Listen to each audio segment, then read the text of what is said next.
waka ina rera sun sanni na yi ta. Kurane na Alela mawakin mu ya yi ta. Suna so na hakika ba su nuna min mugunta. Wasu ne ke kyamata domin na yi masu rata. Hasada ce a gare su ba su so su ga mun samu. Sun fi so mu taho gunsu mu yi ta roƙon su ba mu. Mu ko burin namu mu taimaki junanmu. Mu taimaki junanmu ɗan uwan namu su samu. Magauta na bar ku yi haushin ku kare. Allah ne ya bani dama a dola sare. Ka so ni ko ma ka gini wannan ra'ayi ne.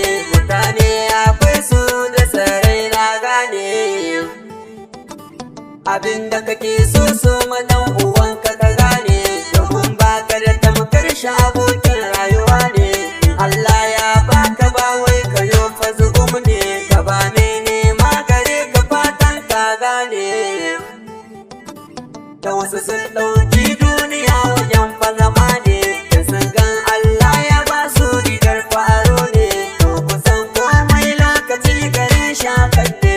Naka ayi naka ne ko ya lalace ne.